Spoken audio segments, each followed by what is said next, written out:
Thank you for joining us for this final day of the Ammodo Masterclass with the Concertgebouworkest. 4 young conductors in rehearsal with the orchestra under the supervision of Maestro Iván Fischer. Corinna, Niemeyer, the final day, what's on your mind? How do you feel? Yeah, it have been incredibly inspiring sessions. So there's a lot of things going on in my mind. There was a lot of input, and and what's on my mind? It's that I'm conducting Mahler soon for the first time. This movement of this symphony, and it's an incredible chance to do this piece with the Concertgebouworkest. Do you dream about conducting these nights? Yeah, sometimes. Yeah, it's of course what you experience the day somehow goes on during the night, and you get fresh new ideas in the morning. Yeah, there are so many new ideas that you receive. Is it possible to let it saturate in your system? Of course, I think there are a lot of things that will, saturate later. Now it's still like a firework, and you take what you get, and but then later it's maybe like a firework. On the next day you will still be like, oh, this was beautiful, and then it will slowly sink and really affect how you are going on. I think there are a lot of experiences of these days that will last even maybe your whole life. Yeah, I guess so too. The yesterday's session with his subject of empathy. Yes. That was so striking. I haven't heard that before. Yes. Yes. I mean, what are you? Are you a string player, a wind player? I'm a cellist. You're a cellist. Yes. So you know what it is like to begin. Yes. A note, a tone. Yeah, I mean it's different, of course. So when you saw it maybe in the masterclass yesterday, the string note it can sneak in. Mm-hmm. A wind note, there's much more one moment where it will start, and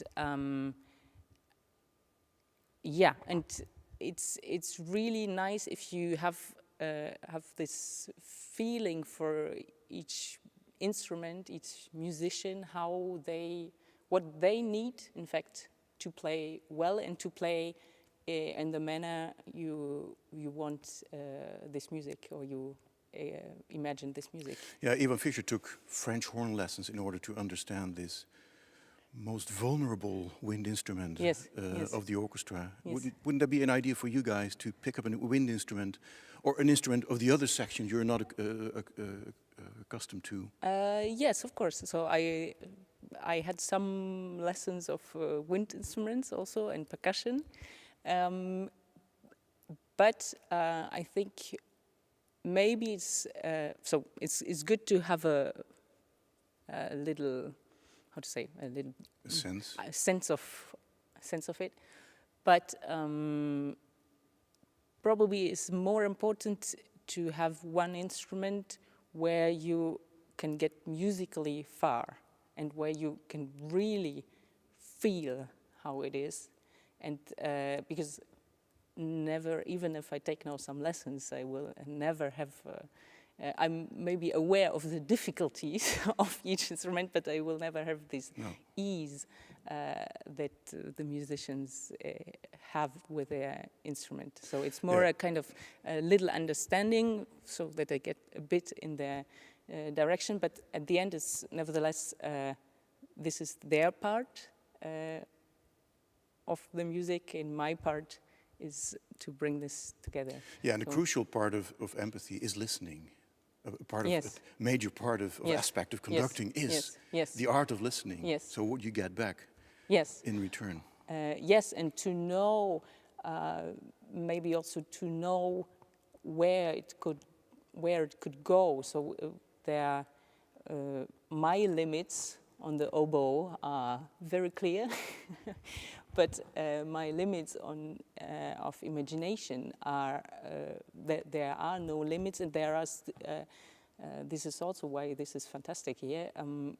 You push really the horizons very far, and you get new ideas of what can be possible and what to achieve, and how to help musicians to achieve this. It's also about imagination of sound. I mean, do you imagine pictures? Do you see things? Or is it just the score that you see in your mind? No,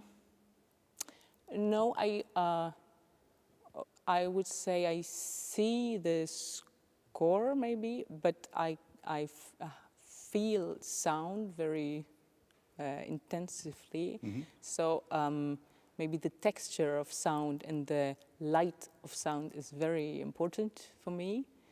And yeah, I would compare it maybe to a cloth, so silk or jeans or t-shirt. Texture. Texture. Every texture is different. The density is different. The transparency is different, and also and then the light can be different. And this is for me it's great to explore all these things. And I would say I don't have very precise images. Sometimes characters, people, I imagine. But also these ideas of light and texture. Yeah, almost palpable, almost touchable. Yes. Almost physical. Yes. Yeah, well, that's wonderful. Yes. So you have the advantage now that you have heard, witnessed, watched 3 other candidates, colleagues of yours, in this Mahler movement. Yes. Has that helped you? Has that assisted you in focusing on aspects you didn't think about before? Yes, of course. I think that's one important part of this masterclass is that we all see each other, and we see what works, we see what doesn't work, we see new aspects. Maybe so I imagine something in a certain direction, and now I see another conductor with a very convincing vision also. And then of course, I will always think of if I will somehow integrate good options in my ideas, and maybe reject others because my idea goes to another direction. Yeah. So this is, of course, very interesting to see the others and to see how Iván Fischer is working with us all. Yeah. And so how is he as a teacher for you? Great. Yeah. No, it's fantastic because he's really bringing new aspects to what we do, or he's focusing on some things like yesterday, rehearsal technique, but also this moment of appearing for the first time in front of an orchestra. And of course, we had a lot of, also in my studies, we had a lot of lessons in rehearsal techniques, or now I'm guest conducting in different places, and I always, I'm always checking my rehearsal techniques. Also, of course, I'm trying something, and then I see, well, this works. But then I get to another orchestra, and maybe this thing where I was convinced this works, start all over this again. doesn't work. So you have to start all over again. Yeah. But the way he explained it is also very interesting, and of course with this experience of conducting a long conducting career already. So this is really inspiring. Enjoy your Mahler with the Concertgebouworkest. Yes, thank you. It's wonderful to have you this week with us, and I wish you a great summer. Yeah, it's with wonderful hopefully to be here. Live music as well. Yeah. Yes. Corinna, I'm looking all forward best. to it. Thank you. Thank you very much.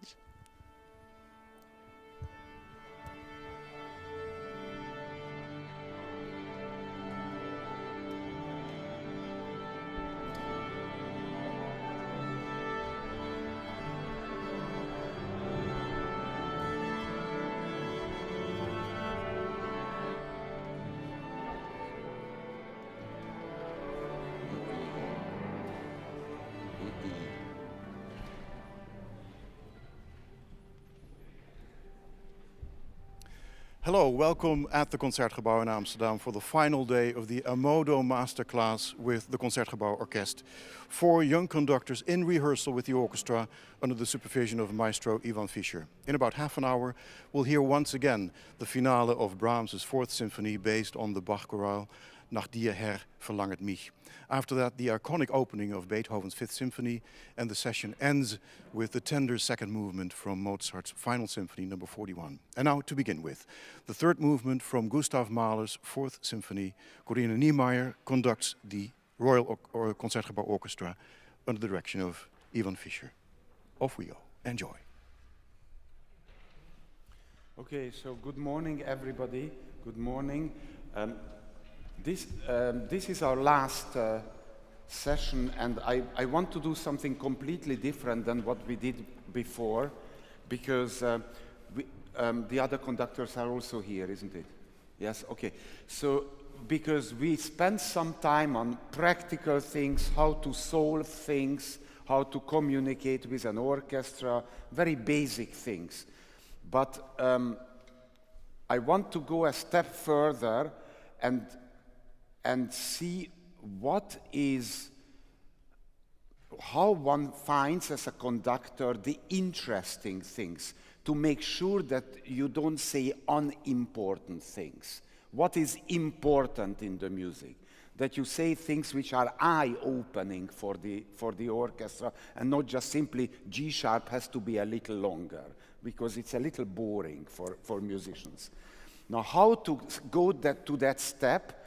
I think we have to make it clear. I'm sorry, I just need about 2 minutes introduction now. What is subjective and what is objective in music? Music is a completely subjective art form. One musician thinks this is right, the other musician thinks this is right, and it's through many discussions that we develop. It's a subjective art form. For example, the question of tempo. I personally think that there is only one good tempo, which is my tempo. But that's because I feel it this way. So all the other conductors take the wrong tempo, and I take the right tempo. But all conductors should feel like this, and not even conductors, musicians generally. When you play a piece on your instrument, there is one good tempo, which is your tempo, because that's the right one. And so it's a subjective thing within certain limits. But there are certain things which are objective, which is the truth in music. And now we should find what is the truth in music. What is what absolutely must be there, and how to find that, and how to get 100 people to focus on the truth in music. So we will get there, you will see. Now, all yours, Corinna. Goedemorgen. Let's start, please, 5 bars before figure 7 with upbeat.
Thank you. Now we get to a new part.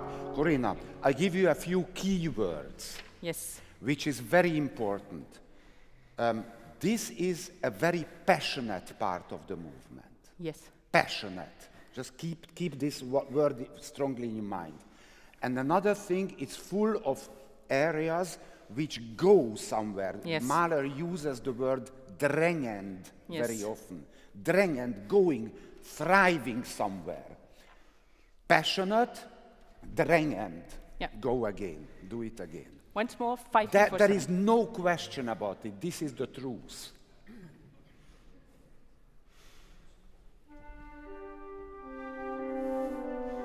Passionately.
Another thing, another truth is, portamento in Mahler must be always fast, never Yes. slow. Because it's not an effect. One has to know that in the time of Mahler, string players played with much more slides, and he says, here yes, here no, here yes, here no. But it should be a natural portamento, never. It's not Mahler. Yes. So somehow make sure that it's a natural one. And okay, so for me this was this at 1 before 9. This was too early. We wait for the fourth beat. It was a misunderstanding. Yes, okay. You just need to give them the moment when Okay. they should go, and then they will do it. Okay, okay. But then fast. But I give the moment when they should go, or the fourth beat. Look, I would love let's to do go. the one bar. It has to be fast. Otherwise, Yes. it sounds. May I try? You will try in a minute. I want to show you something. 1 before 9 is if you do this, and you give them a sign, go, and wait. Then it's too slow. Yes. So but you have to make sure that it's. Can we do the violas now? It should sound natural, just faster down. It needs to be fast. So whatever you do, fast. The glissando must be fast. Yes, I agree. May I just try once? I just Yeah, beat sure. 4. I just beat 4. Absolutely. 1 before 9, please.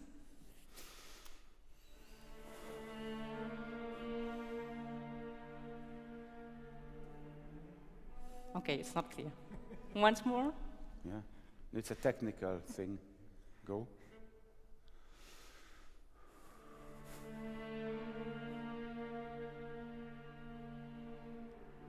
No, because you beat this 3/4. It's a technical thing. Okay. You don't need to beat 3/4. Just Okay, do this. Look at yeah. my hand. 1. You give this D. Don't do anything. Go. Okay. Just don't beat 3/4, and then it's okay. Yeah. Okay. From there, Yes, last bar. 1 before 9. Stop your hand. Stop. Give a sign. Go. Yes. Sorry. Yeah. Okay. Now let's continue from 9. 9. Subito 9. We had this already.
What is important here, from 9 until here?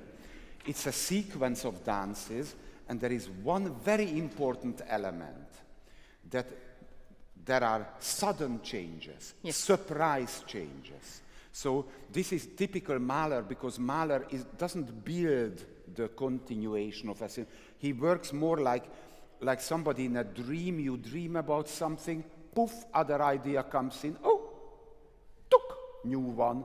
So it's like complete contrast. It should sound like 3 different orchestras playing these 3 dances. Mm-hmm. Whatever you can do to make sure the sudden change, concentrate on that. So it doesn't just simply sound of going on. Yes. Do whatever you can to create the surprise. The Figure surprise 9, please. is the truth in this moment. Figure 9, please.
Okay, very good. You did Thank you. quite good, and it's played beautifully. It works wonderful. So there's nothing what the orchestra should change. I just want you to have clearer in your mind what are these. How could you give me key words? What are the three dances for you? What is it? Anything is something, some image in your mind, anything. Maybe you have Yes. an idea. Yes. I'm happy Yeah, with now I have to really get out. No, I put your you under idea. pressure here. I don't want to put you under, I'm sorry. But I can Yeah, I offer- mean, I agree with your idea of Just how 2 days to- before how to do it. that these are different people dancing. Yes, And okay. the first is much more melancholic, sad. Yes, okay.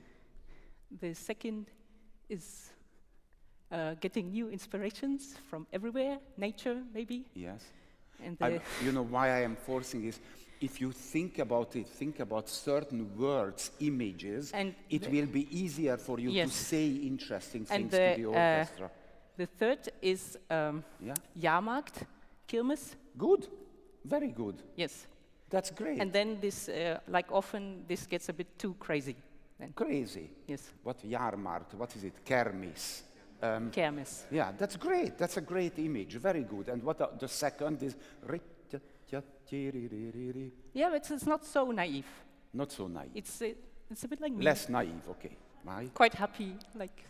But I find kind of little angels moving their legs from a cloud, you know. You have to imagine Yes. something, like something of turn of the century image. Yes. Blip, blip, ti, ti, ri, ri, ri, ri. I mean, you have, Yes. what kind of dance is it? That it's good to know. Now, also how to do the surprise. Can I just show you one Yes, little thing? please. Can we start before the 3/8? Just a few bars. Before allegretto subito, if we play 3 bars only. You see, just to how to create the surprise effect of what you did, this. It yeah. basically just goes on. Yes. Okay. But very simply, if you really concentrate on the surprise,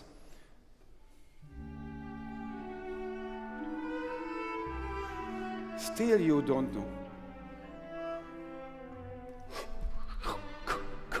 Just simply make it a surprise. It should happen in your mind like in the last split second of the change. Directly there. Don't prepare it. Don't make it easy. Okay. Yeah, 3 bars before the allegretto. 3 before the 3/8.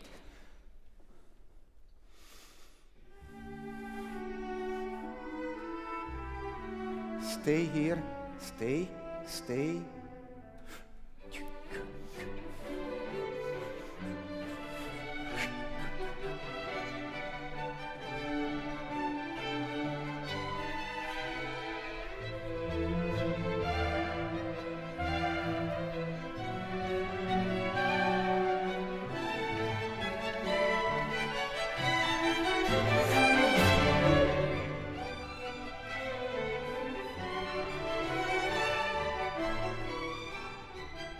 Surprise. Okay. Yes, fine. Okay, fine. Very good. So just create surprises. Yeah. And whatever you say to the orchestra, this must be in your mind, that the surprise element of Okay. jumping from one to the other. Nothing else. That's the focus of it. Now let's go to the end. We play now the allegro molto. This you know is the very fast This is one. 5 before 11, please. Yes. Okay. And now we go to the horns and the continuation.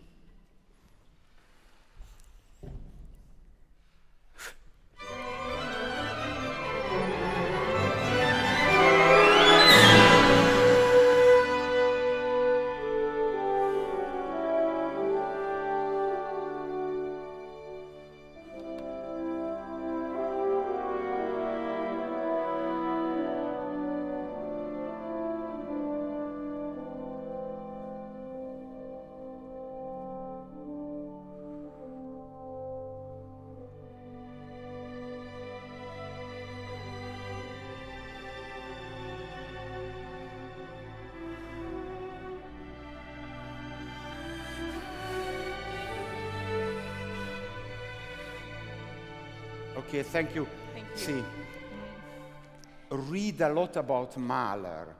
Once Mahler said that there is nothing as vulgar in music making as accompaniment played as loudly as the melody.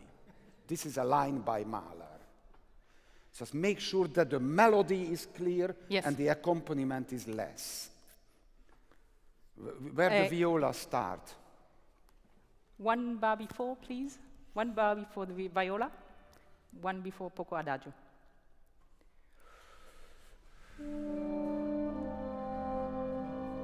Make sure that they come out.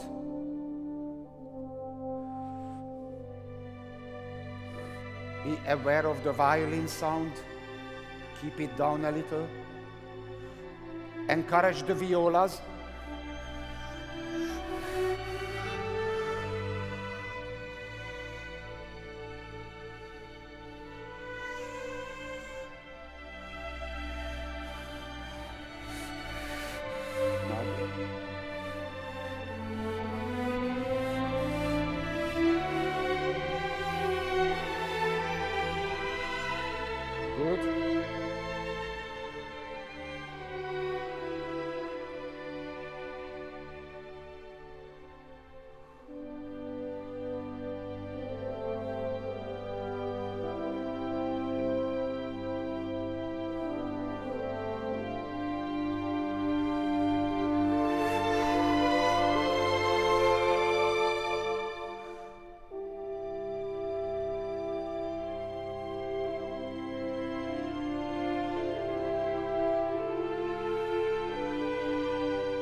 Faster tempo here.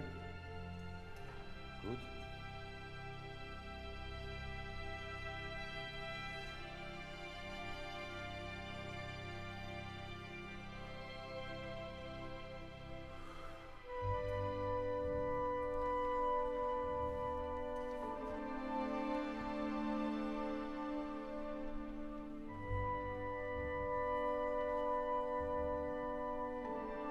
Okay, thank you. Another interesting phenomenon of a typical Mahler is that something goes from one instrument to the other instrument. Yes. Now we have a woodwind harmony, this G major, and then who takes over? The strings. Clearly, you know, the strings take over. Do you know which notes are in this harmony? I help you. It's A, D, C natural. Do you hear all three? Can we start from the flute entry with the G major? This is before 12, 8 bars. 8 before 12, yes. Okay, now listen very careful to the strings. You see, the danger is here. That the C gets lost. No, the danger is there is a horn D in it, isn't it? Mm. And one has to make sure that the melody is taken over here with enough sound, because you don't want to have the P and then hear the pa of the horn. This is not the purpose. It's just objectively, this is more important. So according to the acoustics of the whole, one has to make sure that the A, the D, and also the C is stronger. Can I try it once? I go with the G major, then I give them an upbeat, listen to it, and then make sure it's enough, not less than the horn, and the C there. Yes. Okay, let's do this. From there, 8 before 12, please.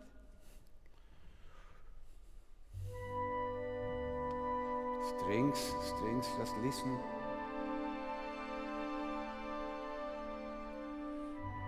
Enough C, A, good.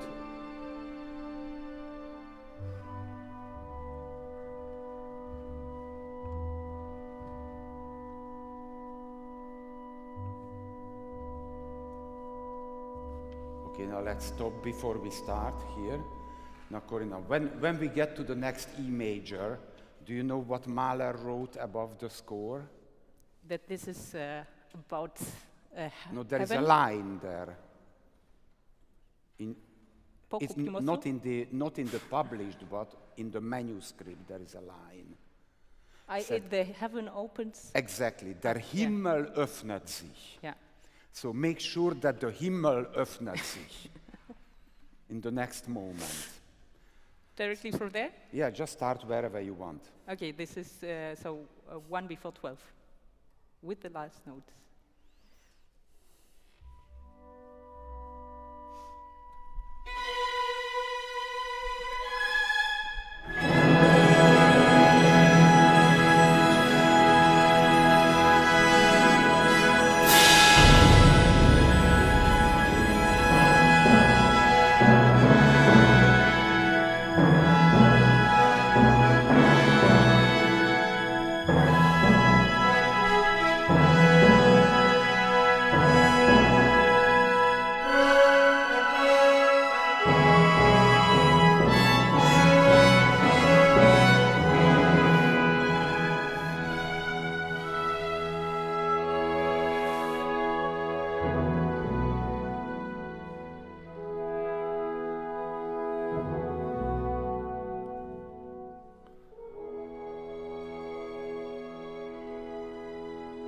Okay, thank you, Corinna.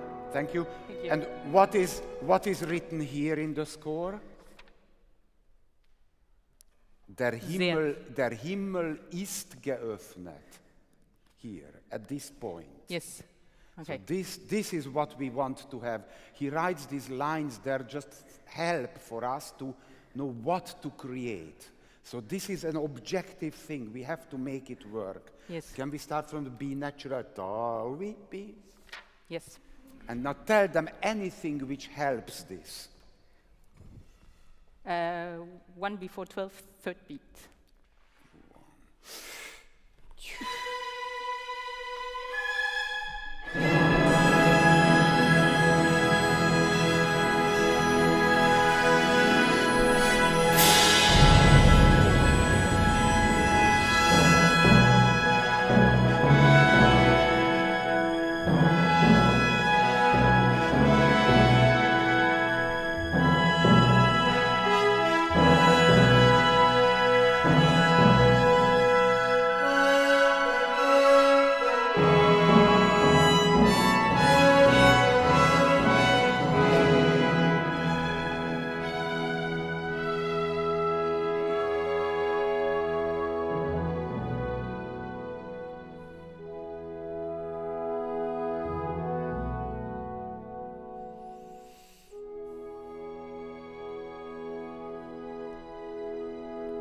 Okay, thank you, Corinna. I give you can I come here? I give you a few ideas. Just what? Can I just Yes. come here for Take. 1 second? Maybe what we could do just to make it a little more spontaneous and magic. When you play the B natural, it's all right to slide a little to the G sharp. Not very noticeable, but just a little. You will find a way to make it. It doesn't need to be so perfectly together, because it's like we just suddenly, we have a sudden earthquake, magic, heaven opens. So it's something fantastic must happen. The strings should give everything. I want to kindly ask the double basses, don't feel that you have a timpani solo. It's also your solo.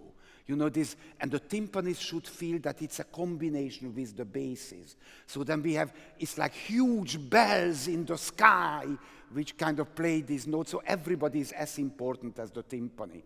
So that will help. And then when the horns play the beautiful melody, pom pom pom tom tom, poppy popim, rim popim popom. You can sing it out, sing it, stretch it a little bit. Let's see what happens. And just make, you have to create a fantasy about the heaven opening. 1, 2, and then. Now do something.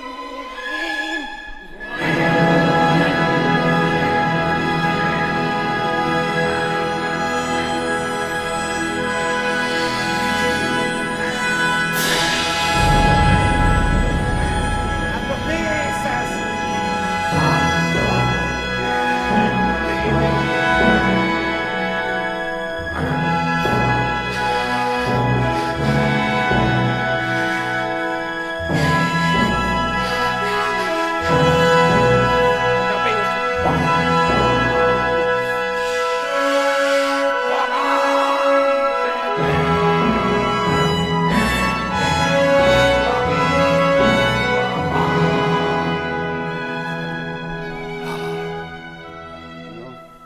It's something, so you need to feel it. You feel the heaven opening.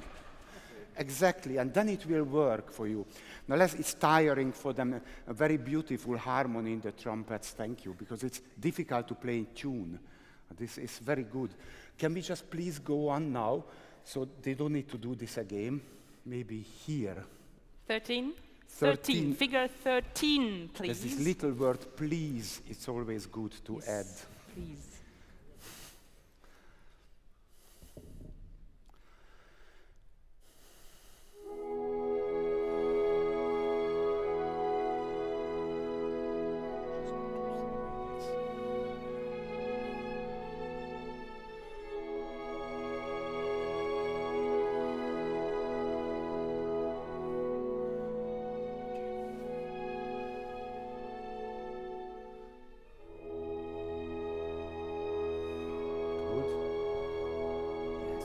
Keep going.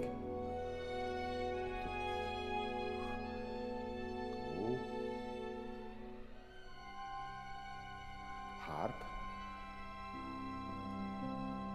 Big melody. Give it weight. The heaven is open now. Heavenly sound.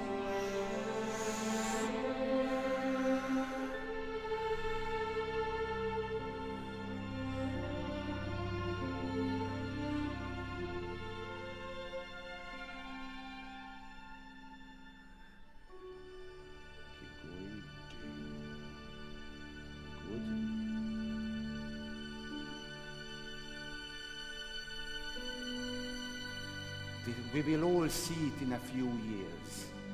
You know?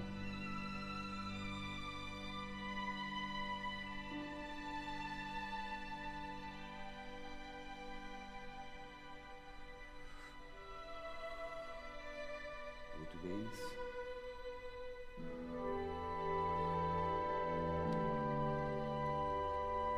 If it's too slow, then it's difficult for the breath, so just be aware of flutes.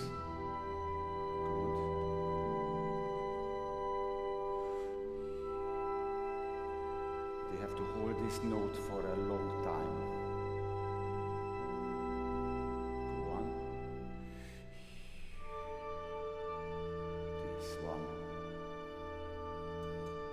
Make sure they get a diminuendo bass. Yes. Keep beating, keep beating. Now the clarinet. You have to keep beating because the clarinets go, then the flute. Just show them where it is. But it was good, very good. Bravo! Thank you very much. Thank you. Thank you. Thank you so much. Excellent. Thank you. Bravo, very good. Now we will move to Brahms.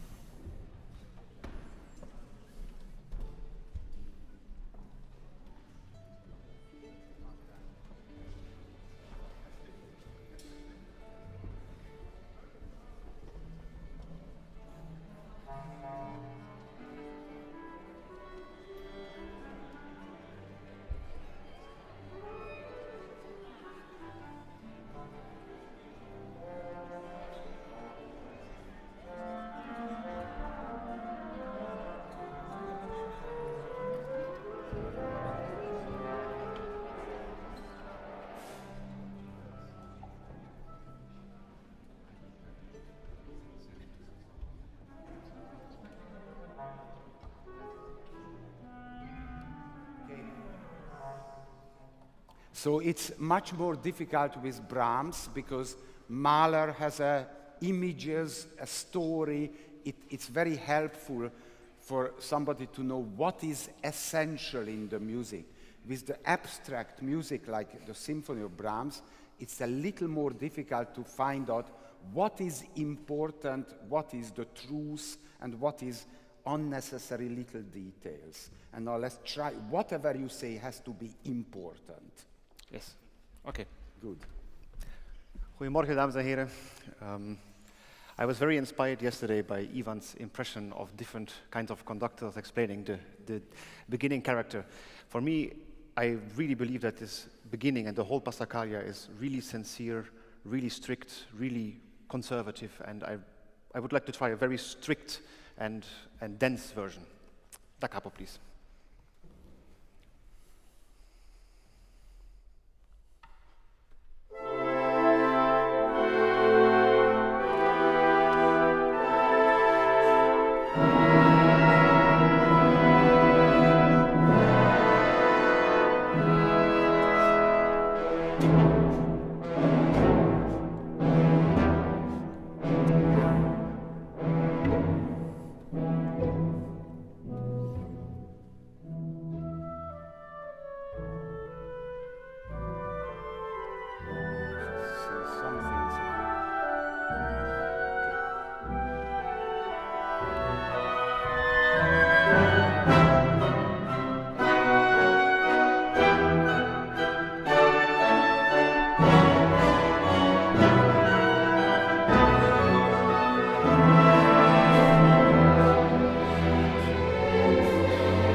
Very beautiful. Can we just have small details in the accompaniment? Can we start at letter A, please, and have only cello, bass, contrabassoon, and third trombone? Letter A, only the double bass, cello, contrabassoon, and third trombone.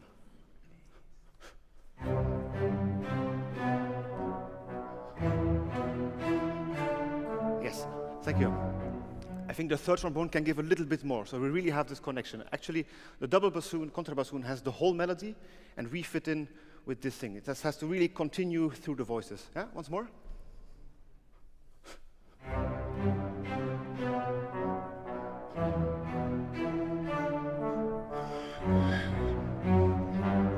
Yes, very good. And from the fifth bar on, we don't have it, but the double bassoon has suddenly accents. So we can maybe help a little bit, still with the staccato, but a bit broader, so we support this idea. Then please, 8 bars later, bar 33, the lower strings, so actually all strings without the first violins, one time. Can we have the 8th note really short, yeah, really rhythmic, ba, ba, ba, ba, and the half note in the cello bass, we crescendo till the next bar. 33, please.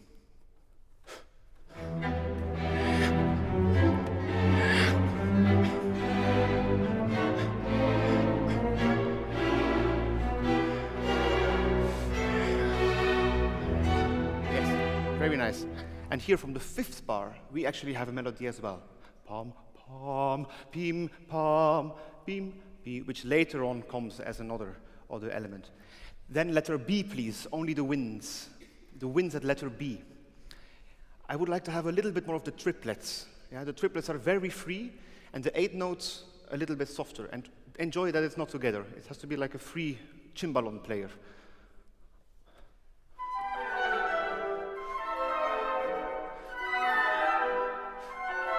Yes, super. Very, very nice. And now can we start everything a little bit softer and a bit more of the mezza di voce, please?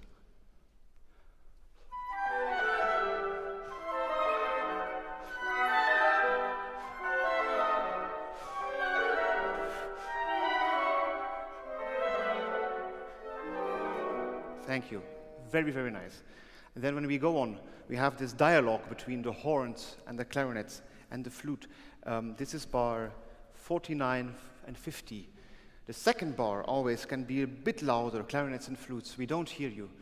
Okay? Can we continue at the winds, please? This is bar 47, 8, 9, please. 49, winds.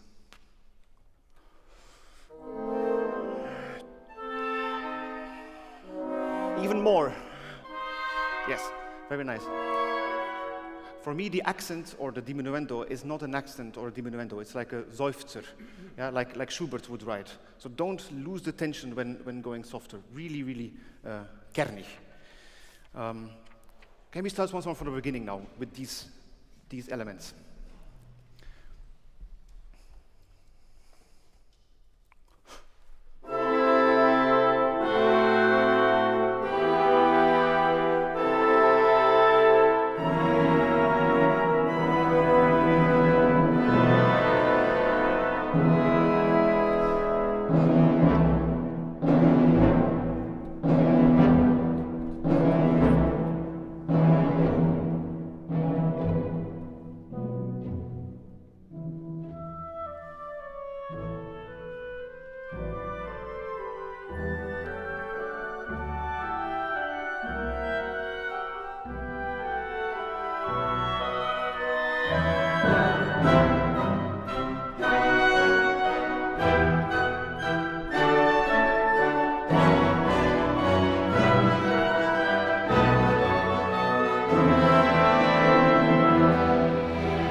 Thank you. Let's start.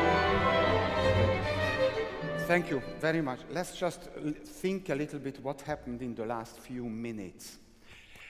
This tempo, what you do now, is a little slower than how you started, and I think it's all right because one gets carried away first time, and now you found a little more. Yes. I think this is more a realistic tempo. If it's too fast, you know, then later when you get, it would become too nervous, over a limit. Now, you started to take the orchestra into pieces like a little Lego something, you know, you take it in little elements, and it was obvious, it's probably obvious to everybody that you planned it ahead. Like you had an idea, okay, I will do this, I will do this, you know, I will take it apart in these pieces. And I suggest you, it's not a good idea to do, because I didn't hear much difference. When you played the tom-tim, ta-ta, it sounded the same to me as before the taking apart business, you know. So actually you achieve very little with these pre-planned kind of ideas of, okay, I'm going to do this in the rehearsal. A lot of conductors do it and it doesn't help at all. Okay. What is a better strategy? What are the important things? And you do it very well. Allegro, energico, isn't it? And what is it? Appassionato. And you were energetic, appassionato. Great! That's great. And I heard it too. And rest you don't need to worry about. You just come in, make sure it's an energetic, appassionato, allegro, listen what needs to be rehearsed. And what you hear, rehearse that. Don't make a plan in advance. Okay. Just listen, react to what you hear. Okay. It's just better strategy, because then something real happens in the rehearsal. But we can continue now. The character was fantastic because energetic, appassionato. These key words are most important to read. Now let's start. We were somewhere here. Where did you stop? At here the 8th variation. Well, of course, I mean, I don't know how many kilos you are, but I think Brahms was a little heavier. Probably. Also probably smaller, but he had a long beard. So for him, I think largamente means a little more largamente than for you, but that will come later. The weight and the beard and the largamente. I need to eat more. I think you know it was so hectic that it was difficult. Could we play this before B, the last where it says largamente? It's Eighth before B. Yes, 8 before B. I mean, don't just listen like what do you think?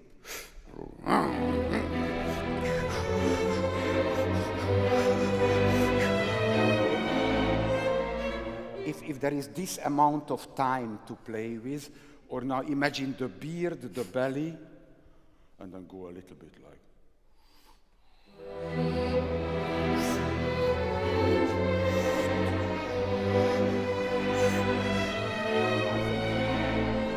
Just a little this kind of 150 kilos. Mm-hmm. I think it needs this, but let's continue now. Anywhere here, wherever you can start. Okay, let's start at letter C, please. Letter C. Cesar.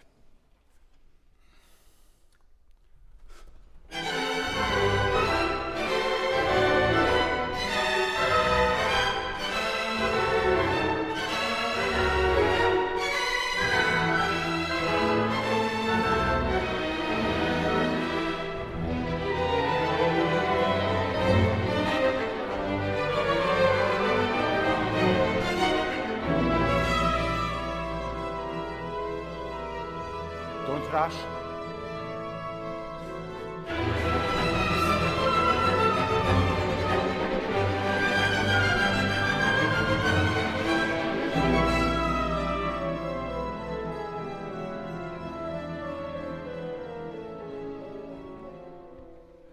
Yes. Okay, Martijn. Listen. Because you jagen, you rush them a little bit, it's counterproductive. Okay. They can only play it with less energy because it's so nervous. The tempo makes it a little counterproductive. Okay. Just a little, give them a little time I will to try. play. Can we start directly 65, please? 65 directly.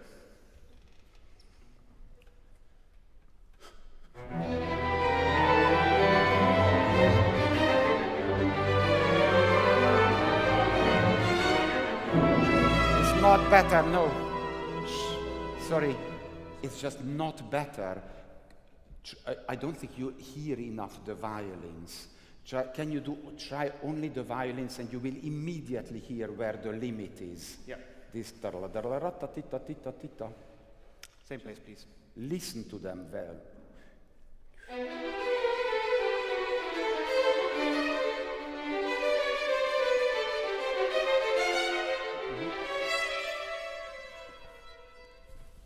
See, the second beat is not clear. Look, can we just do this again? And just look. It's 1.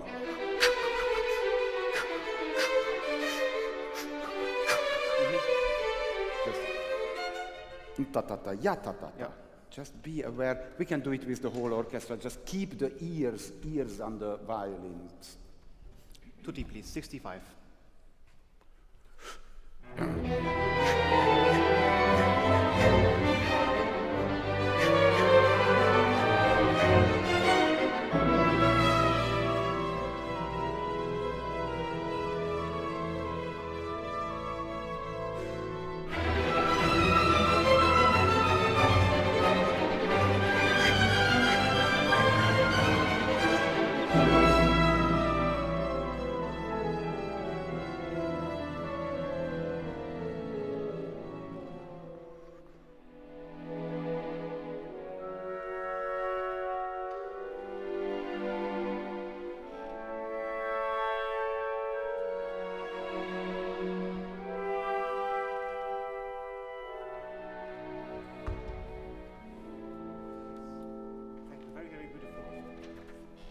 Could we have the pianissimo subito in a more special color?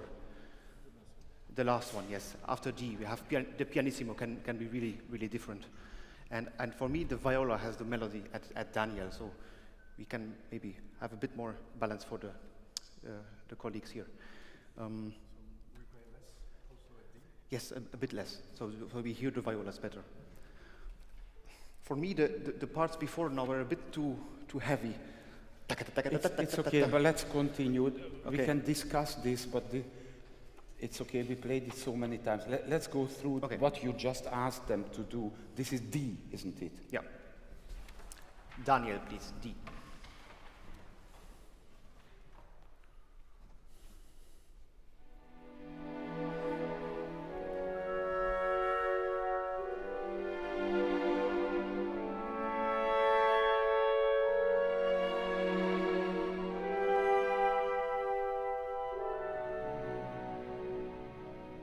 Okay, what is important here? What is the most what is important? Anything, any ideas what you have? What is the essence of this variation? It's making a bridge between what was before and what is coming afterwards, for me. It's a transition of character from the very complex and energetic to the more complaining part which is coming afterwards. Okay, it's all right. I'm not criticizing it. I just offer another idea. It's the same notes, E, F sharp, G is the same melody, hidden in these harmonies. It's hidden. It's almost like a puzzle. You could turn around and tell the audience, ladies and gentlemen, Brahms hid the melody. Try to find it. And then the audience will come out, we say, there it is, the F sharp, there is the note, but it's hidden in the heart, that's the idea. And now, how much do you want to show the melody? Hide it or help a little bit? That is the idea of the composition in this moment is the melody is in the harmonies but hidden. And now do something with it. Okay. Once more, please. Same place. Yes, just D, isn't it? Yeah, D.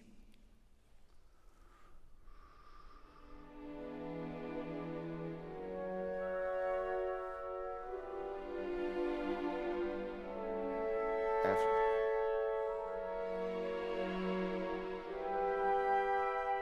B. E.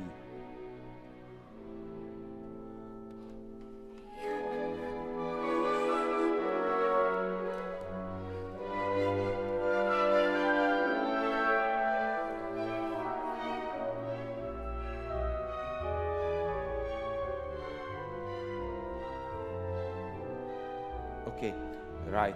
Just, that when you imagine the piece and you find an essential element, then it will open your fantasy. Like, let's see, how does Brahms actually tricks us? For example, he doesn't start with a tonic chord. Can we just play the first note of D? What is this? You see? It's a surprise, but the E is in it. Where is the E? In the cello. But it's not a tonic chord. And now listen to the last chord, another trick. Can we just do it a little faster? So it's D is 1, 2,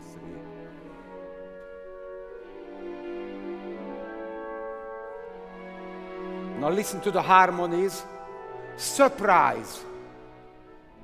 Yes. Ha! What a surprise. So then you find beautiful things in the piece if you concentrate on the compositional main idea. Now let's continue from the next one, the 9 after D. Bar 89, please. Or 8, what's it? 89. Yes.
Okay, very good, thank you. Do you find anything important? Important is a key word today in these last eight bars. This variation. From there. If you don't, it's not no problem, I help, but if you have an idea, it's great. Yeah, it's this changing in the colors, and then again over here in the strings. Yes, I offer you another one, but it's good. One is that after the three notes, there is always a dissonant note. And if everybody in the woodwinds could make it a very big sigh, that moment, in a variety of ways, let's play. Do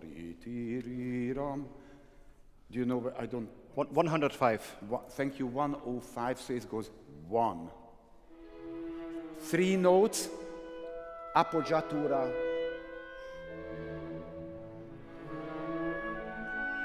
Dissonant. Something here. It's just an idea, but you can find something else, but find something which is important for that variation. Now let's go on to the next. So where the trombones enter. Yes, and bravo, Kirsten. Thank you. Letter E, please.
Thank you, thank you.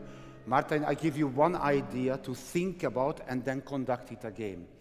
The trombone is an instrument which entered the symphony orchestra relatively late because it was a church instrument. It belonged to the Kirchenmusik. It was church, and the church entered they came into the symphony. Whenever something like this happens, it has something religious. And then the woodwinds join, like the gospel spreads in the world. Think about it and do it again. Okay. Once more, please. E.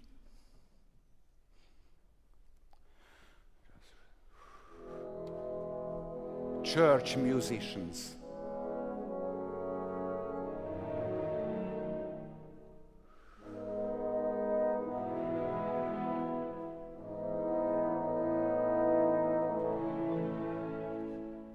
Horn joins.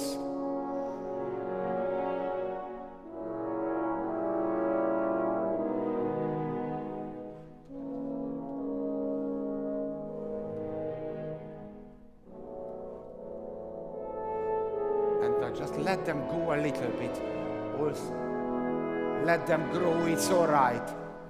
It spreads in the world.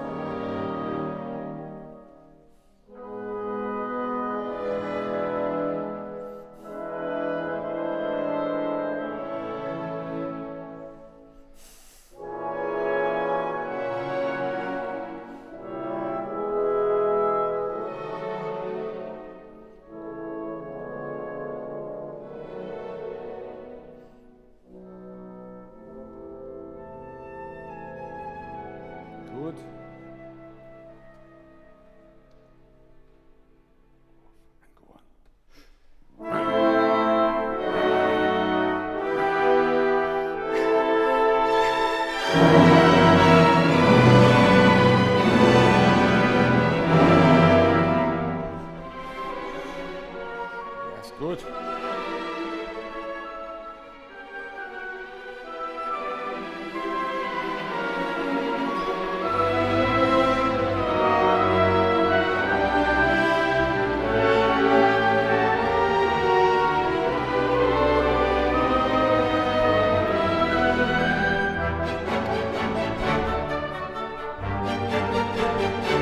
Never rush.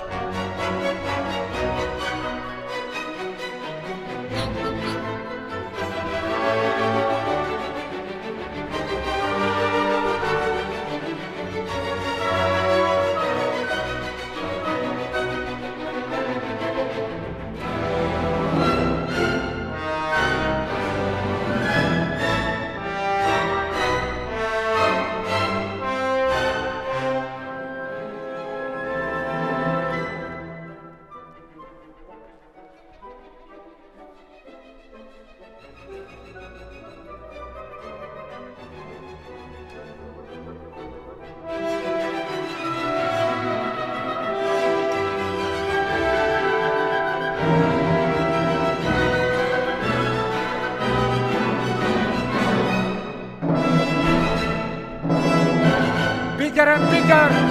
Strings! Strings!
Bravo, very good, Martijn.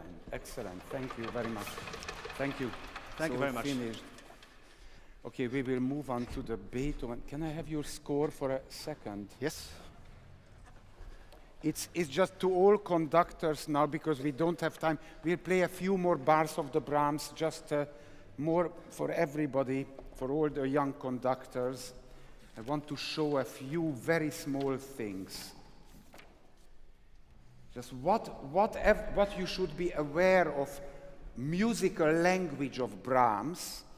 He gets his influences from a number of corners. There was the church music, you know, this big drama, almost Wagnerian dimensions. And now let's play a few bars, letter K, please. And this is a little bit the Schumann tradition in Brahms. This.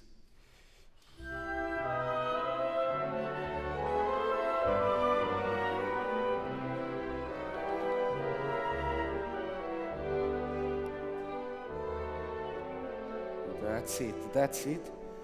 And even one can encourage the wind players to play it a little rubato, like a little Schumann serenade, like a little moving with the fast notes. Let's see how it works.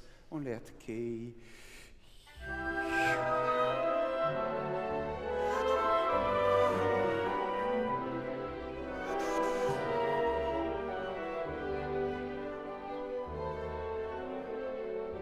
Okay, so that is just that influence. Then Brahms, the musical language of Brahms has influences from Baroque music, a lot from Bach. For example, he uses hemiolas all the time. Could we just play the very end where it comes? There is a, after M, 1, 2, 3, 4, 5, 6, 7, 8, 9. 9 after M. Just see how we can find the Bach influence in him. Yum.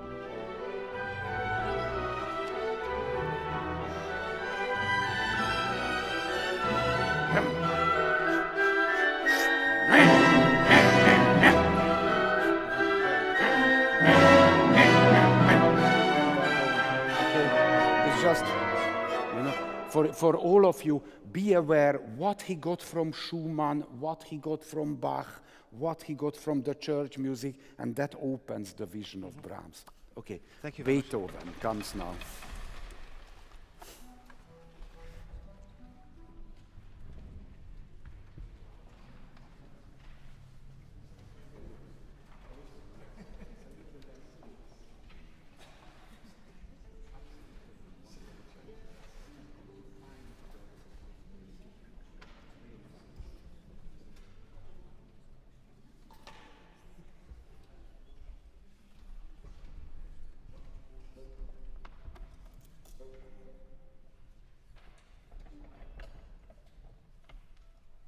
Good morning. Morning. Now, Katharina, before we start, let's think a little bit about the whole symphony, because we don't want small music details like little longer notes and so on today. Vision of the whole piece. So how could you describe the whole symphony, from the beginning to the end, what happens, anything? I think the main thing is the whole drama of C minor to jubilating C major. Very good. So C minor to C major. And how is this transition? How anything about this? I don't want to hear a certain answer. I just want anything what comes to your mind about this. In between there is something very friendly and a totally different Absolutely, yes, good. key. Yes, I give you a few ideas. I think this is the very first symphony in the music literature which does this. From hell to paradise, from tragedy to jubilation. And after the Fifth Symphony of Beethoven, this became the norm. Almost all composers did the journey from tragedy, like Second Symphony of Mahler, for example, just as an example. Tragedy to jubilation. It's the dall'inferno al paradiso.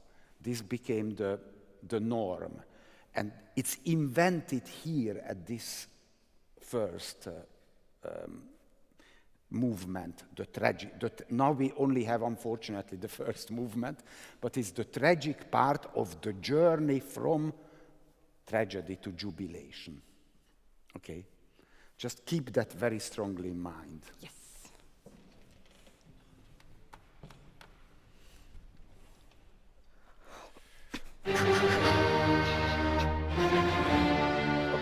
Okay, Katharina, all of you do this so short, the first fermata. Is there a justification for that, anything, or it's just what you feel?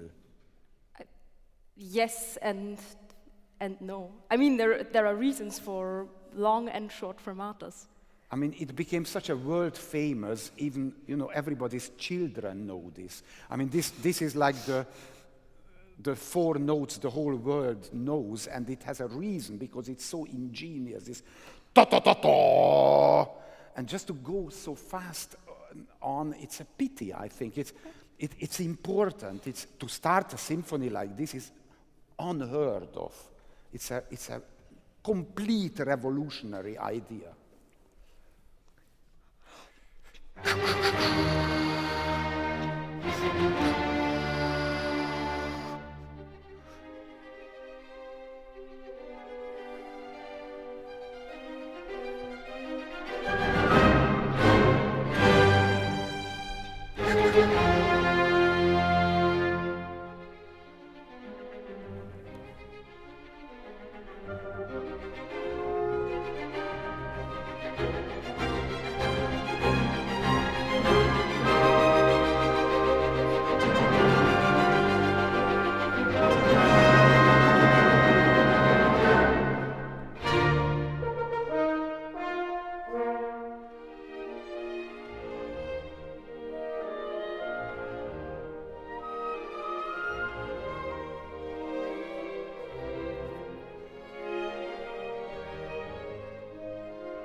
thank you. Good.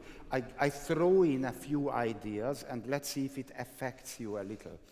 One is that the idea of being harassed, gejagt, verfolgt, is from this time a very important. It started with Leiden des jungen Werthers, or the novels of Jean-Paul and the birth of the romantic. This idea of the hero feels threatened and harassed by the whole world. And I hear it very strongly in this. It's like all the orchestra wants to eat you up. That's how you should feel. Like they are after you. Ah! This is how you should feel. Okay. Let's try it. Just a little bit the beginning. Feel harassed.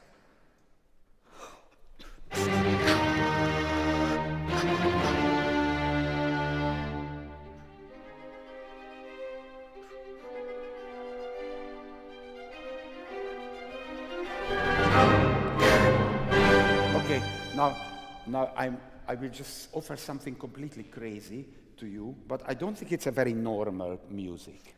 It's completely. If I ask kindly the orchestra, when we play ta-ta-ta-ta-ta-ta, can you please attack me? Just attack me. Whatever, however you do, doesn't matter. I want to feel threatened. We start now. No. From here.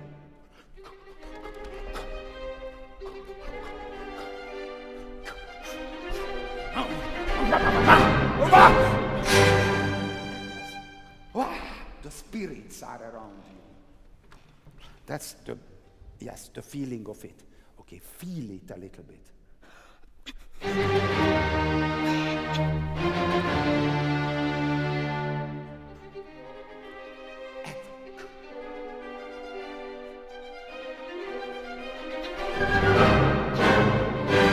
Okay, thank you.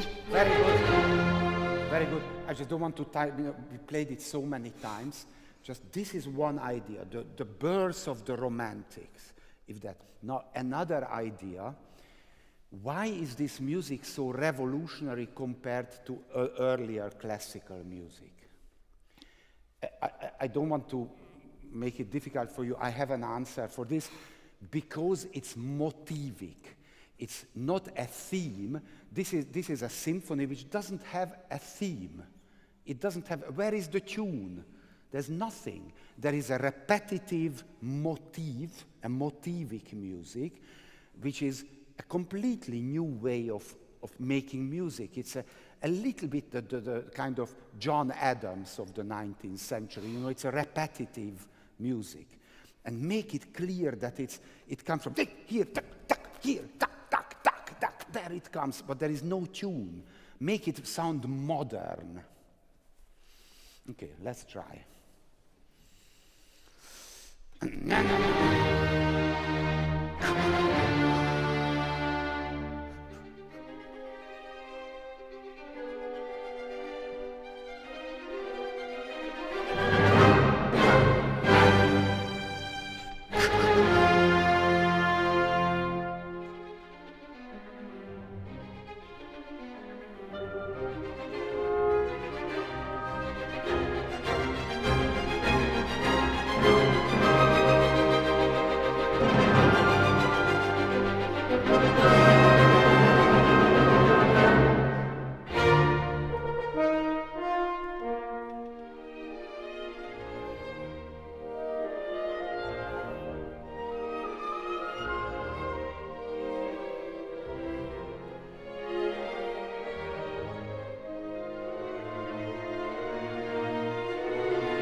One thing which you could ask the orchestra, which I think the orchestra could do a little more pointed, is Beethoven actually takes the effort to notate sometimes 3 and 1 and instead of pulling together 4 notes, it's 1 and again 3. I don't know if you see it in your parts. Occasionally like ta-ta-ta-ti, ta-ta-ta-ta, ti-ti-ti-ti. And they easily sound like ta-ta-ta, ti-ti-ti-ti, ta-ta-ta-ti-ta. So whatever we can do, ta-ta-ta-ta, ti-ti-ti-ti, ti-ti-ti-ti, just to make this always sound like 3 and 1. Like phonetically, like something crazily new. It's a dynamic thing, articulation. People will find a way to do it. But this would underline this important motivic writing. I think we should continue because it will come back later. Whenever you see the what's it called, this, you know, the lines, 3 and 1, then let's show it, please. So the second part? Second part, yes, horns.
Yes, you know, if the, let's imagine the fate is so cruel, then there is always an other element which is the victim.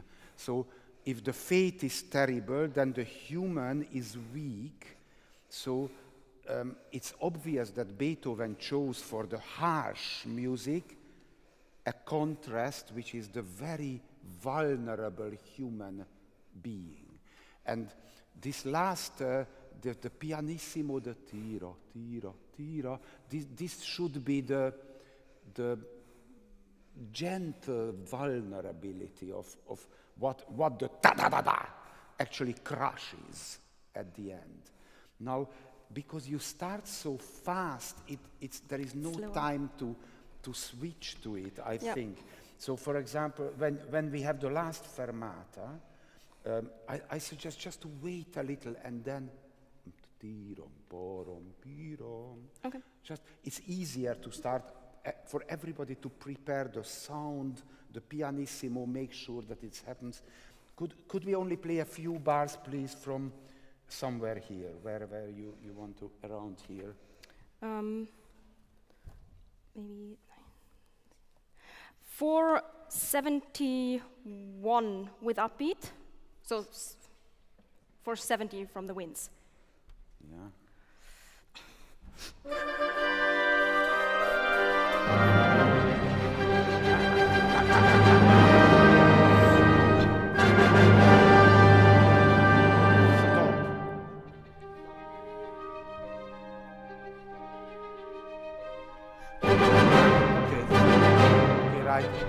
I mean, I can imagine more. Can we do the same ones, just the same few bars? It's all right to stop, you know, it's like one. Where are we? Where do we start? We started 470 from the winds. This, 470. with the upbeats there. Okay, so.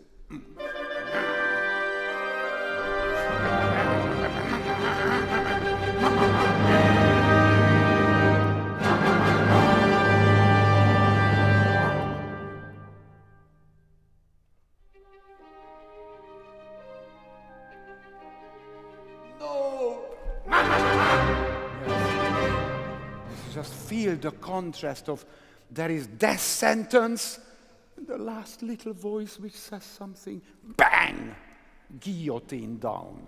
Okay. Same place, 470.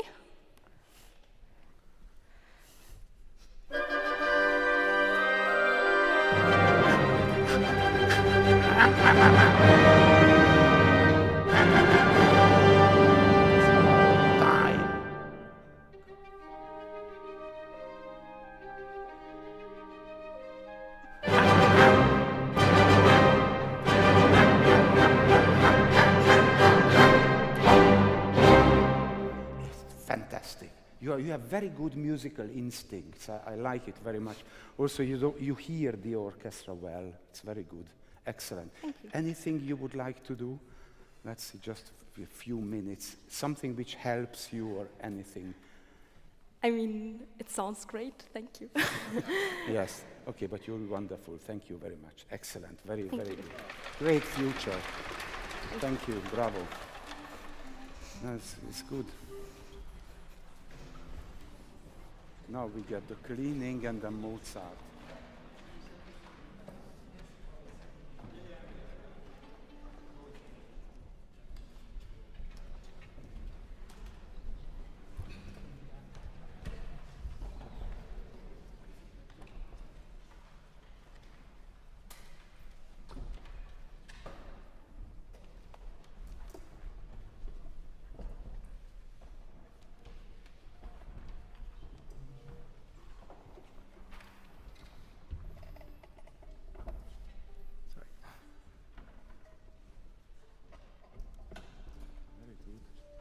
Want it like this?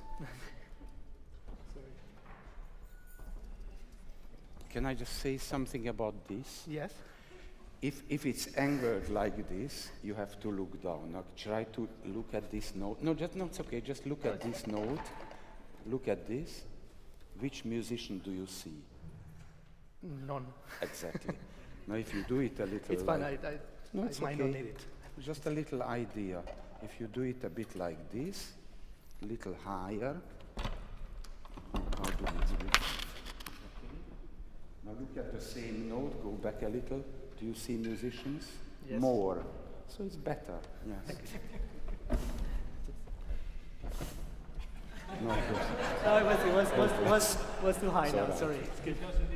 It doesn't need the music, it doesn't need the score. Well, It's all right. Good morning, everyone. It's just a pity the fun is over almost, but thank It's you. not a- Thank you for the week. It's been amazing. Let's go with Mozart.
Thank you. And then it goes on. Very good. Bravo. You did. Very Sounds nice. beautiful. Beautiful. Everything fine. Now, relax a little bit. I want to have a little theory now, just to see how does one play a Mozart melody. Let's try to find help and keys to that. And I suggest, like, there are elements in the, in the universe, like there is fire, earth, air, and whatever, water, and anyway, it doesn't matter. There are basic elements of this style of music. And these are very well expressed by the usual Italian words we use. Like there is the dolce type of music, there is the grazioso type of music, and there is the risoluto type of music. And if you look at an opera by Mozart, obviously the Elviras are the more dolce ones, the Zerlinas the more grazioso ones, and Don Giovanni is obviously the risoluto. Now, let's see this as basic elements of this. And the melodies work from these elements in 1,000 combinations. So there are notes which have a little dolce in them and a little risoluto with them, or something between the two. Now, let's discuss it. Maybe let's play the first bar of the symphony, or the 2 bars, and then what is it? Shall I just say it or show it? No, just conduct it. Just conduct and feel it. Listen to it.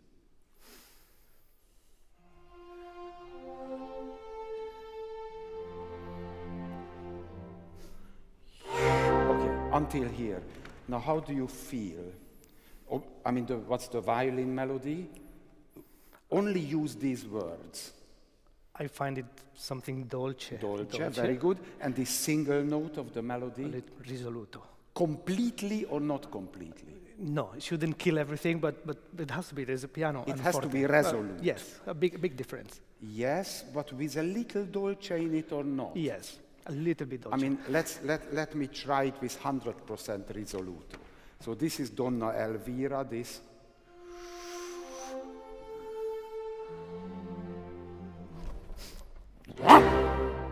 No, it's too heavy. No. It's too heavy. It's I too mean, heavy. really. So it's on the scale of risoluto and dolce somewhere. Yeah, but a little wake up. But now try to show how dolce, how risoluto you want it. Okay.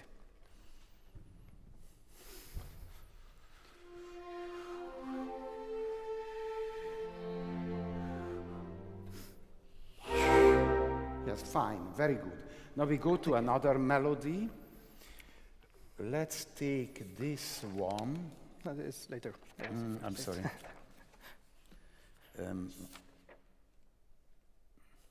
This, and let's just play only with the first violins. It's bar 32 in this score, I hope. Tia ta ta ta ti ram. Let's play it once.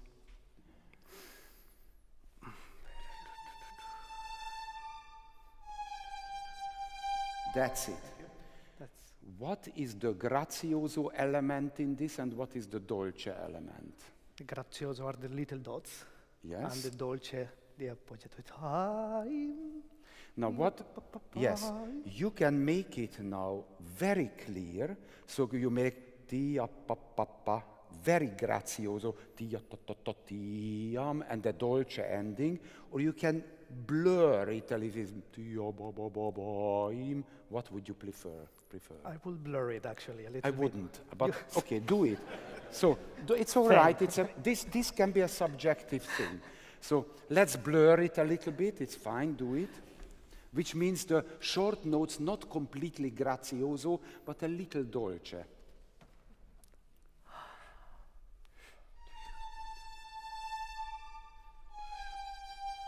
Okay, and now try once the opposite. Try my version, which is going from a 2 dolce notes, suddenly grazioso notes, back to dolce.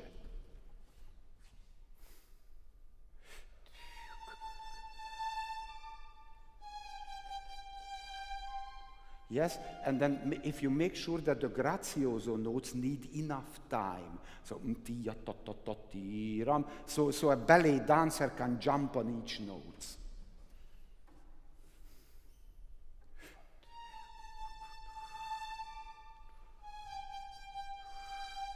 Yes, and then but you can make it. It's when we use the word blur, it's just go a little bit more into the dolce. It's possible.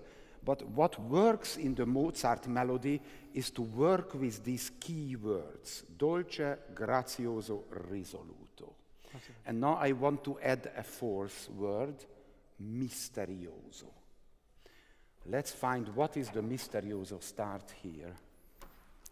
This is bar 43, please, and we go on after a bit, of course. 43. Sorry, 43. Bar 43, excuse me.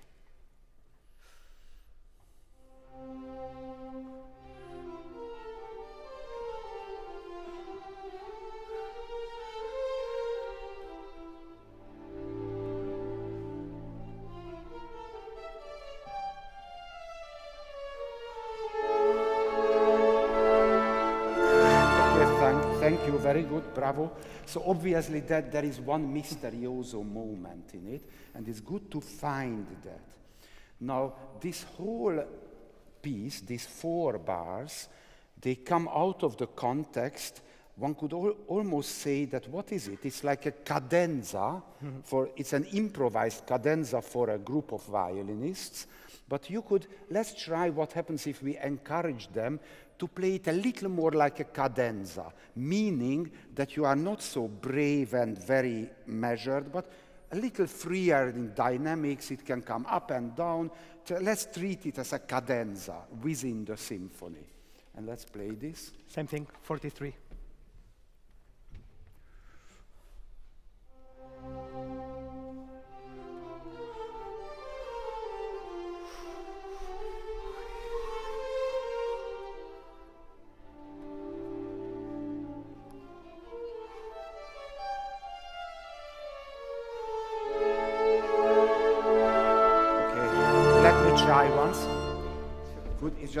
It's very good. And when you have a little experience how to play with time, dynamics, then you can make it really cadenza-like. Could we please start this? And then just allow a little.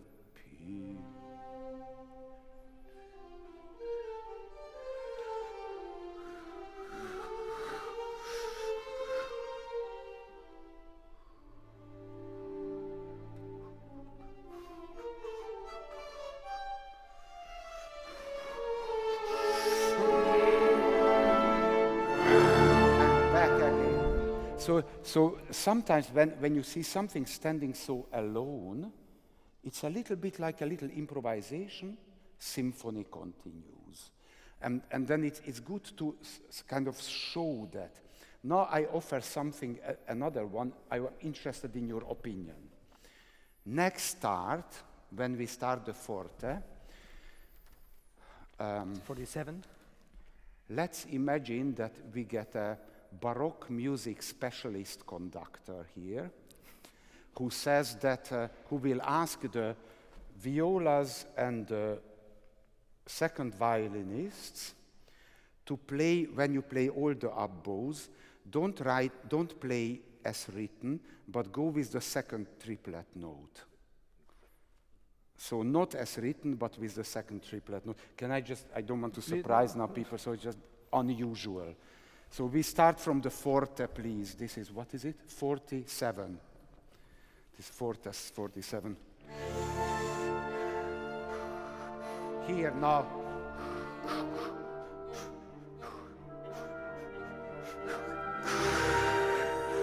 Again, let's try to.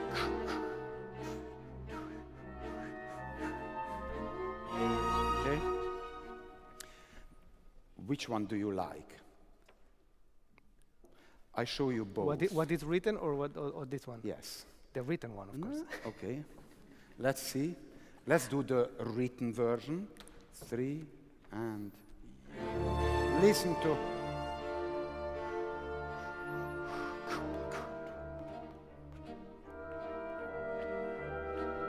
Or other version, now we do the triplet note.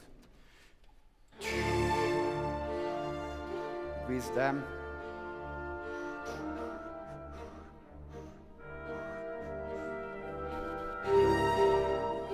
Okay.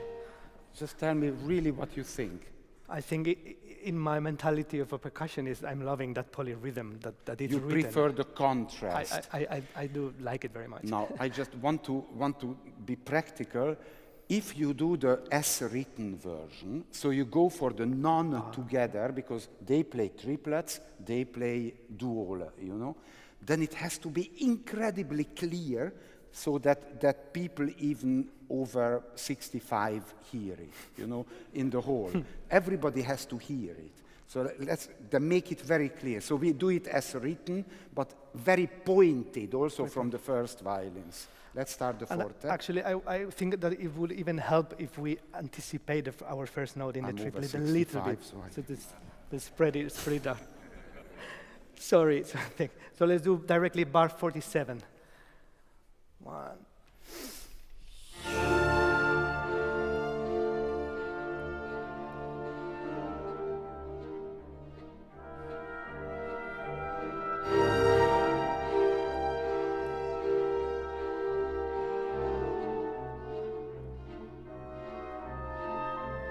Yes, okay, good.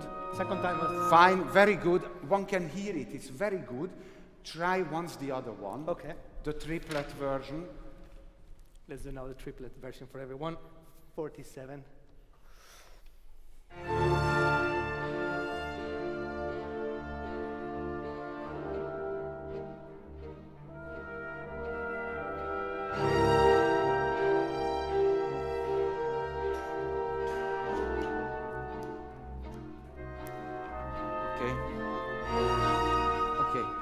Jaume, I think, you know, if you really read about it, you will find out that Mozart never uses the notation of writing a triplet and writing a break under the triplet.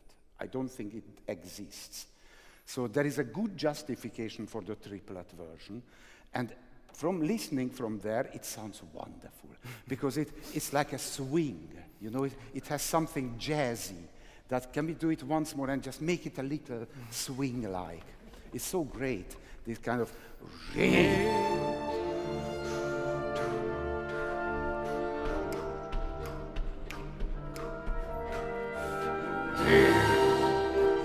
wonderful. So just offer, there are possibilities here what you can do. Let's continue, go on after this. Let's... Where exactly? Okay, let's do bar 56, please. Let's go directly there. 56.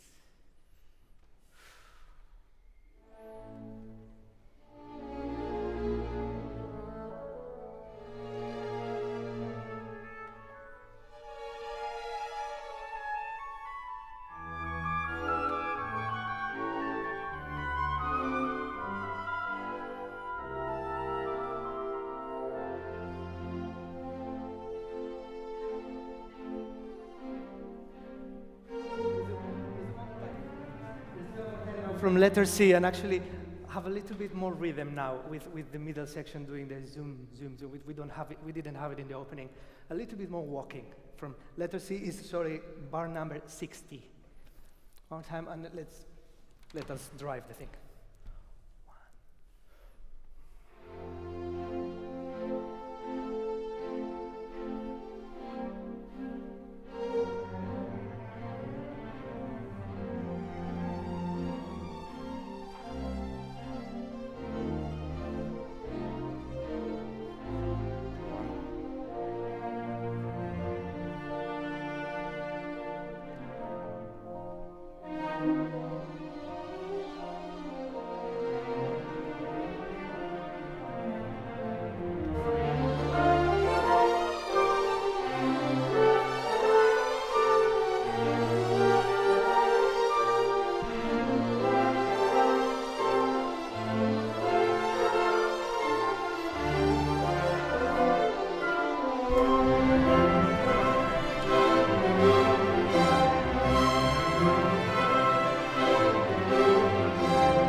very good. Ending was great. Here, why do you do this this thing here? Tata, can you just do this? Yes. Try it. Do it once more here. Let's repeat one more time. Bar 91, please. 91. Yes.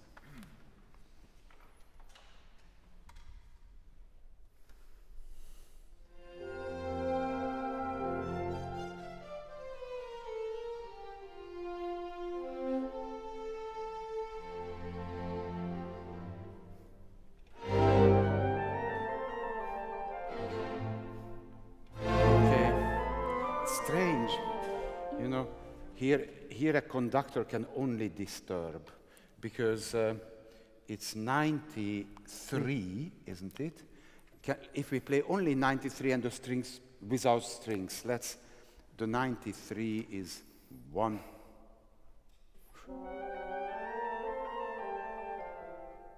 And then Tata should come in with them. Let's do this once more, please. It's 1 and 2. Now, you don't need to bring the strings in, because if you wanted the strings to be together with the winds, let them hear it. Whatever you do when you lead, you actually take away their hearing. I show you both. If you lead, then this happens. It's 93, so it's 1 and 2. Then they follow you. If you want them to follow the notes, then it's much better. Says 1, yeah. You see? Because they are all musicians, they know when it is, and it becomes softer, it becomes more precisely with the winds. Actually, the less one leads in an orchestra, the better. But that applies to conductors, concertmasters, principals. One should never lead, and then it works. One should just make music. Let's try this. Just trust them here. 93 directly? Yes, 93, please.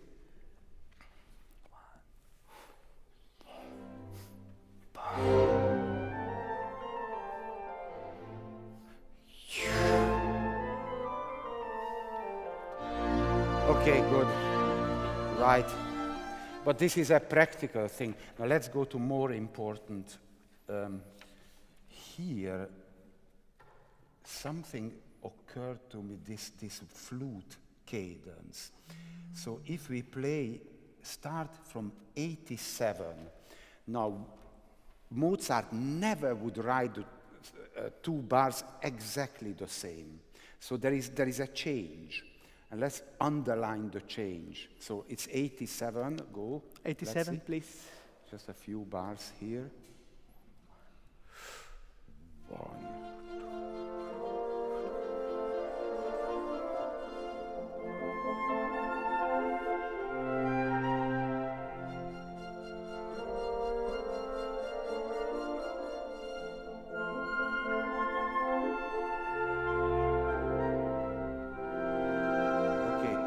This is not easy. Of course, there is a different octave and a few changes, but the big change is the different type of flute cadence. Because one is with smaller intervals, the other one big, and everything with bigger intervals needs more sound. Naturally, each singer, if a singer sings da-ra-ra-ra-ra, is different than da-ra-ri-ra-ra. So bigger intervals, more sound. Make sure that the flute is important, not the horns there, not the strings. And the big flute solo at the end, leaving enough time. Yeah? One more time, please. Thank you.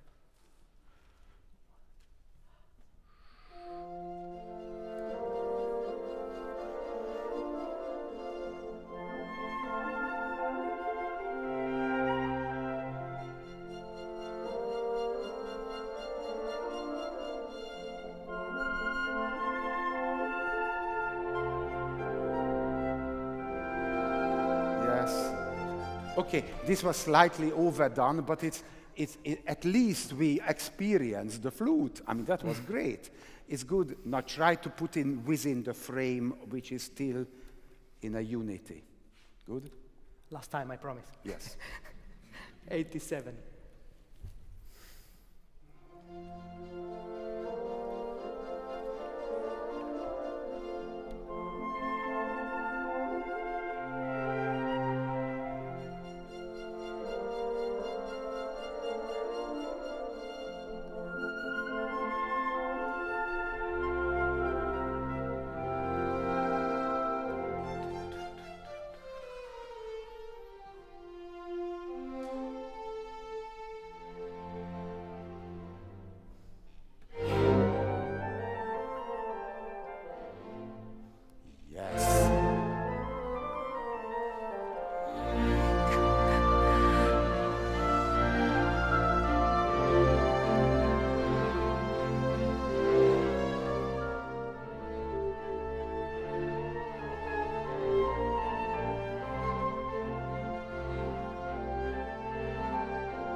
And the same here. Now, bravo, Jaume. Very good. Well done. Thank you. Thank you very much. Thank you very much. Thanks very much. Thank you. I think this was good. It's the same type of cadence, bigger second time than the first one. So with Mozart, one has to think about the elements of the music, the basic characters, which opera role fits which type of bar, and then it helps. Okay, I want to thank the orchestra very much for your wonderful patience. I think it was very useful. Thank you very much, and beautiful playing. And I hope young conductors will pick up a few good things from it. I enjoyed it very much. Something sounded really beautiful. I mean, we didn't have the time to talk about it, but I want to thank everybody. It sounded great.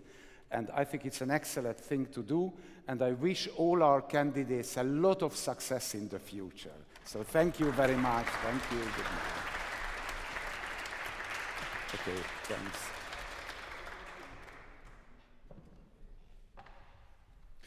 Well, that's it for this year's edition of the Ammodo Masterclass by the Concertgebouworkest. All sessions will remain online, Facebook, YouTube, and the orchestra's website, concertgebouworkest.nl. It was sheer joy for us that so many of you joined in from all over the world. Thanks for the comments as well. Now, please stay safe and healthy. Enjoy the weekend. And from all of us here at the Concertgebouw, let's meet again. Goodbye. Iván Fischer, have you done this before, teaching? Not really. I don't remember a master class. I have assistants. They come to me to go through the projects, then they assist me, help me, and then it's an integrated teaching, what I do with one person, but I never a master class before. It is so fascinating to watch and to see what happens, to get into the inside of the score with these young conductors. What can you teach them in 3-4 sessions? I don't know. I wonder if they can take anything home from this. They will probably just get a few ideas, and it really depends on the student. You know, actually, I don't think teaching is the important thing. Learning is more important. What I mean is that a good student picks up something from various people. And if there is a good student among them, then I'm sure they will pick something up from me, and they will use it, integrate it in their system. But it's really up to them to make it useful. Yeah. I was wondering while watching what's happening during these sessions, maybe it's a naive question, but how do you become a conductor? I mean, I can understand piano practicing or oboe or whatever, percussion, but you need this ensemble in order to become a conductor, but that's impossible for a student. And I think it's very dangerous also, because you see, there are 100 musicians, and if a conductor conducts them who is not a great musician, then it's for the orchestra. It's terrible. It's a terrible thing to follow somebody who has nothing to offer. So one needs absolutely a filtering system to make sure that the good conductors emerge from many people who want to become a conductor. And unfortunately, it doesn't show easily. It's not like when you play the piano, you hit wrong notes, so people see you can't play the piano. With conducting, it's a little more difficult to find out. So one needs an absolute strict filtering system. Otherwise, anybody can stand there and try to conduct, and it wouldn't work. But it's incredible when you move even less. Your gestures are smaller than any of the gestures of the young students. Of course they are, but it is you are with your hands playing the instrument, which is the orchestra. So it takes for them practicing on this huge instrument in order for them to become a conductor. The difficulty is that there are string instruments, wind instruments, and percussion instruments.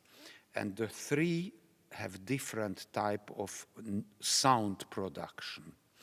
When you have a wind instrument, actually, briefly, I talked about this to one of the young conductors. Then you tighten your lips. You put your tongue in a certain position, and when you release the tongue, then that's the start of the note. So you go, doo, and that's how you start.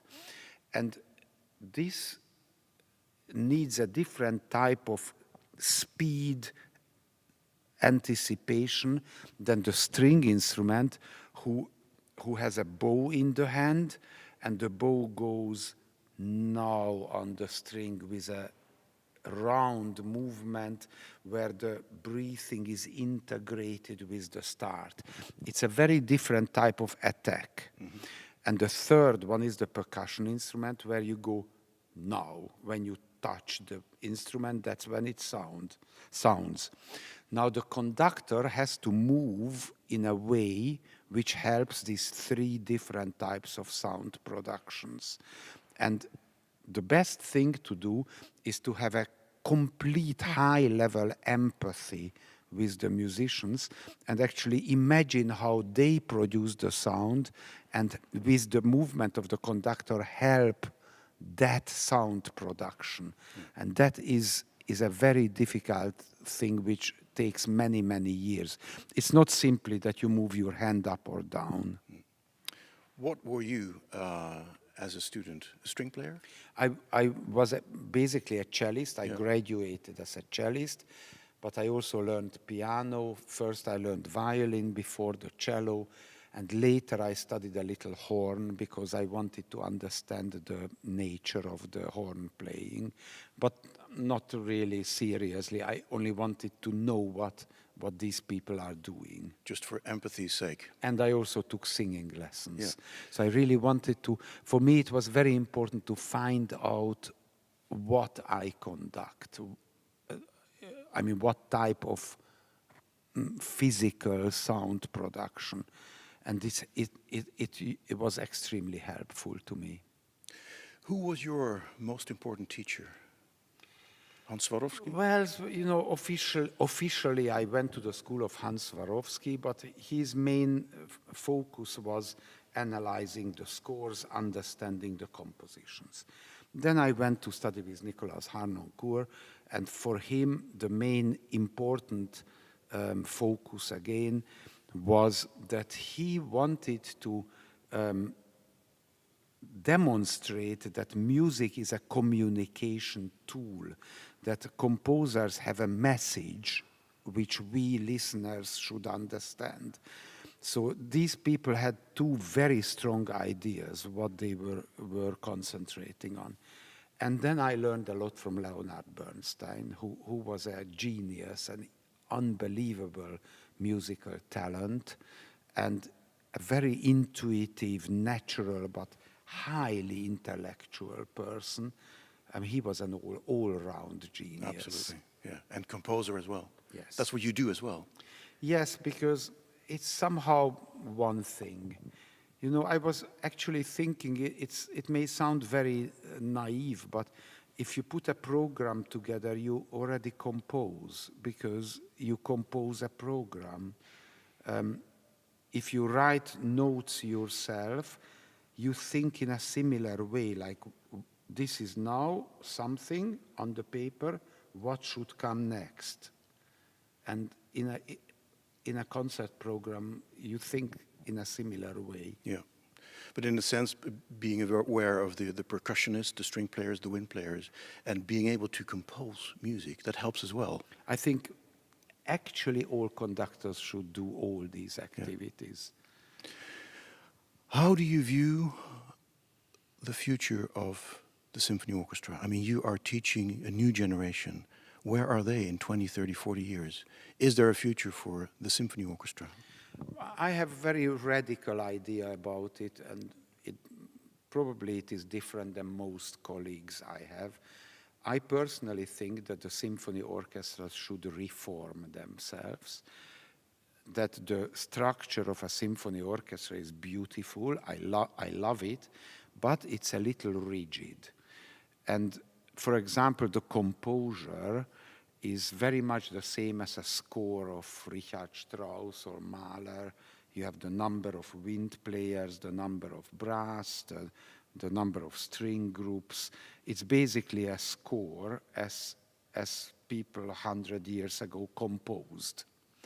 I have to admit, a few percussion instruments were added in the generation of Messiaen, but not later. So where are the modern instruments? Where are the electric guitars? Where are the synthesizers? Where are the keyboards? You know, what the young people find as instruments of their generations. So it keeps the symphony orchestra in a strange type of museum. And if we want to develop and not die out, and now I'm talking about what will happen in 50 or 100 years or 200 years, I think a symphony orchestra must open up and become more a pool of musicians who can make music in all styles and all combinations. But there we go again. It's up to the composers as well to write, to compose, to create new pieces with new boundaries and go beyond new boundaries as far as instrumentation goes as well. It's true, but of course at the moment there are orchestras. Orchestras give commissions to composers. And the composer is asked to compose a piece for a Richard Strauss orchestration. Yeah. And most composers do it because this is the task. But if you really ask the composers deep down, what are the musical instrument combinations they would love to compose for, I suspect that it's not exactly the symphony orchestra. It may be other instruments in combination with our instruments. It will be quite exciting to watch and see. Iván Fischer, so great joy that you are with us this week. And even though it's maybe your first time in a masterclass situation, it is wonderful to witness. Thank you so much for being with us. Thank you very much. Iván Fischer, thank you. Goodbye.